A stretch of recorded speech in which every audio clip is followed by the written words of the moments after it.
O músico com uma carreira marcada por protestos contra o autoritarismo. Uma performance antiga que virou polêmica por supostamente emular o nazismo. Um show com data para acontecer no Brasil que acabou virando assunto até do ministro da Justiça. Eu sou Antônio Mami e esse aqui é o Durma Com Essa, o podcast de notícias do Nexo.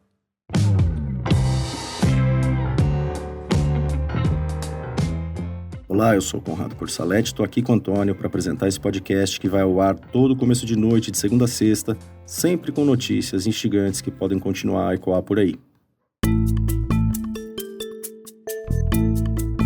Segunda-feira, 12 de junho de 2023. Dia seguinte à divulgação de uma nova nota de representantes de parte da comunidade judaica brasileira com duras críticas a Roger Waters, ex-integrante da lendária banda britânica Pink Floyd, que está com um show marcado em cidades no Brasil no segundo semestre. Essa é uma polêmica que não é só nacional, ela se estende desde a passagem do músico pela Alemanha em maio. Por aqui, além de envolver a comunidade judaica como fora, ela também envolveu o ministro da Justiça, Flávio Dino. É uma história que envolve uma série de questões do ativismo político de Waters aos símbolos, vestimentas e representações que aparecem no seu show This Is Not a Drill, ou, em tradução livre, Isso Não É um Exercício. É uma turnê de despedida do músico de 79 anos que mescla diversas composições da sua trajetória. Nos dias 17 e 18 de maio, o Roger Waters fez 2 concertos em Berlim. Para cantar In The Flesh, que é uma faixa do álbum The Wall, de 1979, o britânico apareceu com um figurino emulando um ditador, vestindo um sobretudo de couro preto, óculos escuros estilo aviador e uma abraçadeira vermelha com 2 martelos cruzados. Essa é uma apresentação corriqueira no repertório do roqueiro, que já foi encenada centenas de vezes, inclusive em um show também na Alemanha em 1990, logo após a queda do Muro de Berlim. Mas depois desse concerto agora, em 2023, fotos destacando esse trecho da apresentação começaram a ser compartilhadas em tom crítico nas redes sociais. Entidades judaicas europeias acusaram um músico de antissemitismo. A diplomata americana responsável por monitorar crimes de ódio contra judeus no mundo também endossou essas acusações. Um parlamentar britânico ingressou com um pedido para impedir apresentações do Roger Waters no Reino Unido. A polícia de Berlim acabou abrindo uma investigação contra o Waters por suspeita de incitação ao nazismo. Um porta-voz da corporação disse à imprensa que o figurino poderia, abre aspas, aprovar, glorificar ou justificar o domínio violento e arbitrário do regime nazista de uma maneira que viola a dignidade das vítimas e, assim, perturbar a paz pública. Fecha aspas. 10 dias depois, no fim de maio, o Roger Waters se apresentou em Frankfurt. O show só aconteceu porque o músico conseguiu uma decisão judicial contra a proibição imposta pela Câmara da cidade. Grupos judaicos protestaram contra a realização do concerto, que aconteceu em um centro de detenção usado pelos nazistas para confinar judeus durante o Holocausto. Waters cantou The Flash, mas sem o figurino que gerou toda a polêmica em Berlim.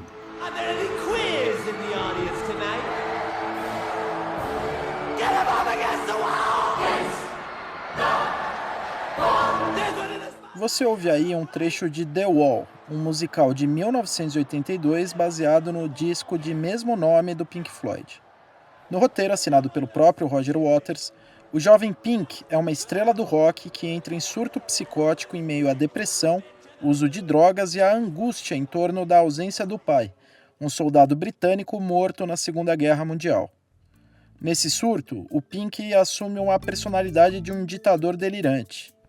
No trecho que você ouviu, o personagem interpretado pelo ator Bob Geldof faz um discurso em um palanque e manda policiais reprimirem pessoas da plateia, pessoas identificadas como homossexuais, judeus e negros.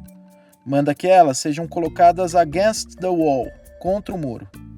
O personagem Pink é inspirado em Roger Waters. O pai do roqueiro foi morto por nazistas na Segunda Guerra Mundial. The Wall, por sua vez, é considerado um dos discos mais politizados do Pink Floyd, um libelo contra uma sociedade autoritária que sufoca e aliena o indivíduo.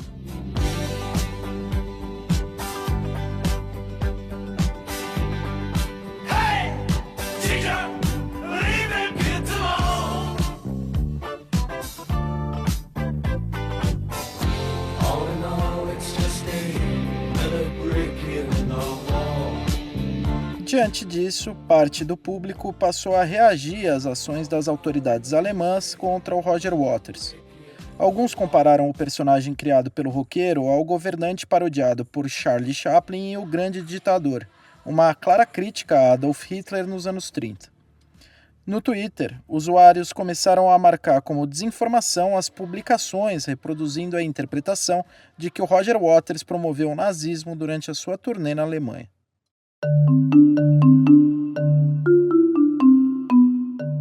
Roger Waters tem shows marcados em Brasília, Rio de Janeiro, Porto Alegre, Curitiba, Belo Horizonte e São Paulo, entre outubro e novembro.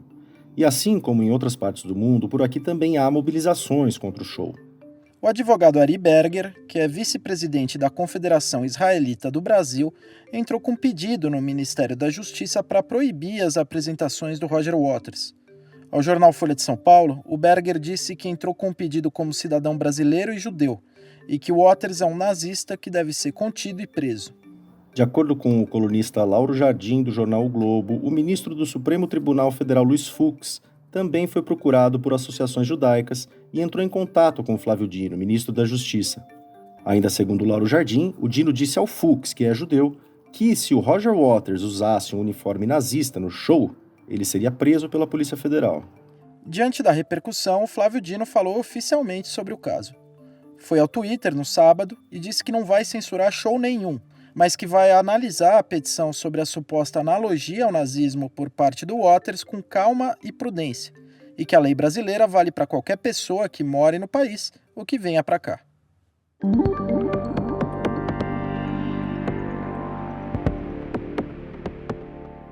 Desde o início da polêmica, o Roger Waters negou com veemência qualquer simpatia ao nazismo.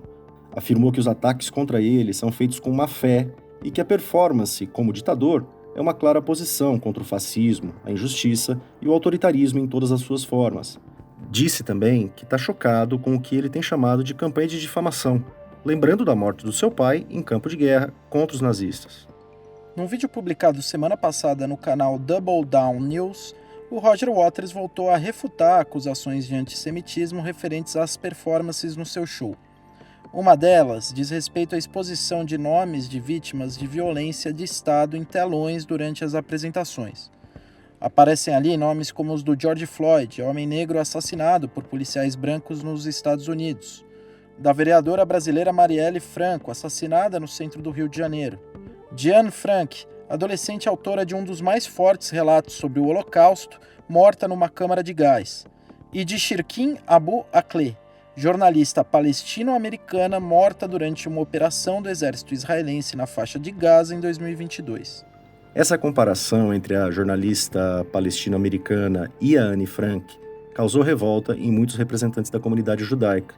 De acordo com eles, comparar uma vítima de uma política de extermínio sistemático, como foi o Holocausto, com uma jornalista morta durante a cobertura do conflito Israel-Palestina é injustificável. Outra performance de Waters que foi criticada foi o uso de um porco inflável estampando uma estrela de Davi e outros símbolos durante um show em 2013. Para esses críticos, a representação da estrela no animal associado ao capitalismo seria uma forma de vincular os judeus à ganância. Mas o boneco também trazia uma cruz e uma lua crescente, que são símbolos do cristianismo e do islamismo. O porco era uma alegoria contra os dogmas religiosos, segundo Waters.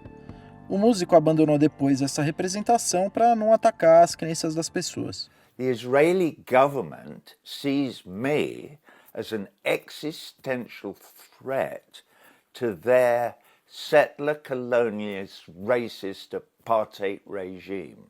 That is why now. And they've done everything that they can think of to discredit me. Você ouve aí o Roger Waters no seu depoimento gravado para o canal Double Down News. Ele diz que está sendo atacado porque é visto pelo governo israelense como uma ameaça existencial ao que chama de, abre aspas, regime colonialista e racista. É aí que a gente chega na questão que vai muito além dos símbolos, vestimentas e representações do show do ex-integrante do Pink Floyd. O Roger Waters é um militante histórico da causa palestina. Ele é um dos integrantes do BDS, movimento que prega boicotes, desinvestimento e sanções contra Israel por causa da sua política com relação a palestinos, que inclui uma ocupação de territórios considerada ilegal pelo direito internacional, objeto de resoluções do Conselho de Segurança das Nações Unidas. Em 2018, o músico chegou a assinar uma carta endereçada aos brasileiros Gilberto Gil e Caetano Veloso, pedindo para que eles não fizessem shows em Israel. Na carta, o Roger Waters comparava o país governado por Benjamin Netanyahu ao regime de apartheid promovido na África do Sul no século XX. O Roger Waters é um músico com posições políticas à esquerda, mas a discussão vai muito além desse posicionamento no espectro político-ideológico. Em manifesto publicado no domingo, o coletivo Judias e Judeus Sionistas de Esquerda trouxe duras críticas ao ex-integrante do Pink Floyd. O sionismo é o nome dado ao movimento que defende a existência de um Estado nacional judaico independente. Os signatários diferenciam o antissemitismo de nazismo. Reconhecem que o ditador delirante interpretado pelo Roger Waters no show é uma crítica ao nazismo. Dizem ser contra qualquer censura às apresentações do músico. Mas dizem também que o Waters é, abre aspas, o exemplo vergonhoso do antissemita de esquerda que se utiliza do véu do antisionismo para destilar seu antissemitismo. Fecha aspas.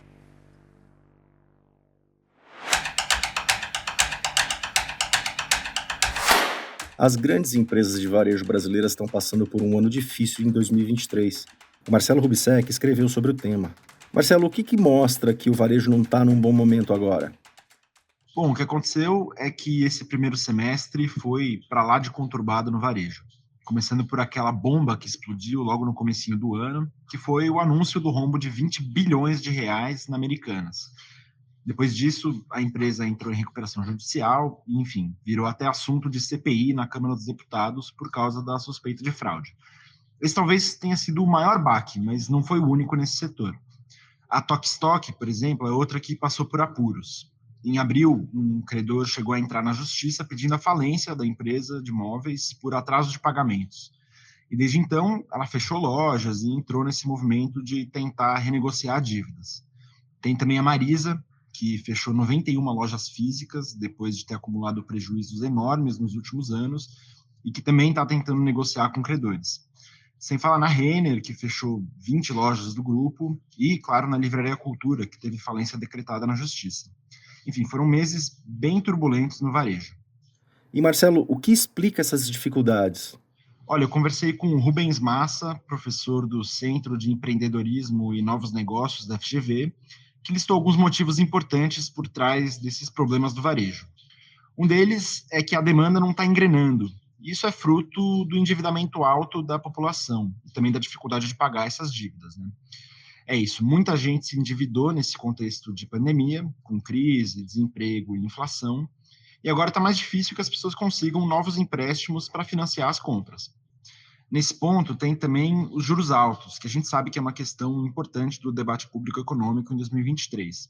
Só que os juros altos também afetam as empresas. Elas também estão com dificuldades de se financiar agora, ainda mais considerando que os bancos estão dando menos empréstimos, justamente porque tem tantas empresas em crise. E, por fim, tem também a questão da concorrência de empresas de fora, principalmente aqueles marketplaces estrangeiros que não só estão chegando com produtos mais baratos, mas estão expondo aquelas lojas que não estão bem posicionadas no mundo do comércio eletrônico. Enfim, uma série de fatores que ajudam a entender esse momento ruim do varejo brasileiro. O texto do Marcelo você lê em nexojornal.com.br. E que tal você ter mais Nexo no seu dia a dia? O nosso jornalismo é financiado pelos nossos assinantes. Você pode se tornar um agora, com desconto no link que a gente deixou na descrição deste episódio.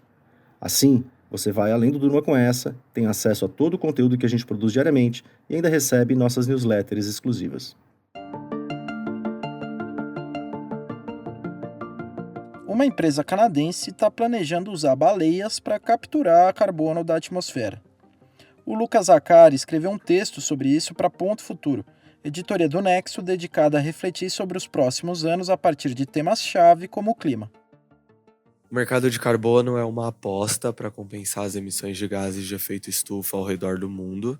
Por meio desse mecanismo, empresas lançam estratégias para capturar carbono da atmosfera e trocam a quantidade de gases capturados por créditos que são negociados com outras empresas ou até mesmo com governos. Geralmente, essas empresas usam projetos de florestamento e reflorestamento para alcançar esses objetivos, que é chamado de carbono verde, mas a The Whale Carbon Plus está apostando numa outra estratégia que chama o carbono azul e que tenta aproveitar o potencial do mar para capturar os gases, nesse caso, mais especificamente, o potencial de baleias. Segundo um relatório de 2019 do Fundo Monetário Internacional, uma baleia é capaz de armazenar cerca de 33 toneladas de dióxido de carbono em seu corpo ao longo da vida, enquanto uma árvore captura, em média, cerca de 21 quilos do gás por ano.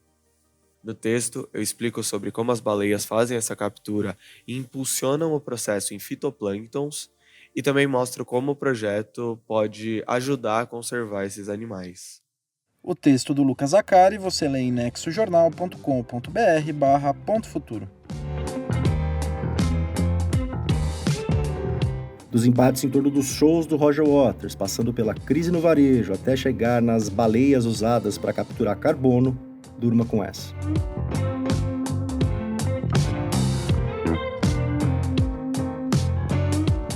Com roteiro de Antônio Mami, edição de texto de Conrado Corsaletti e Marcelo Rubissec, que também teve uma participação junto com o Lucas Zacari, e edição de áudio de Pedro Pastoriz, termina aqui mais um Durma com essa. Até amanhã!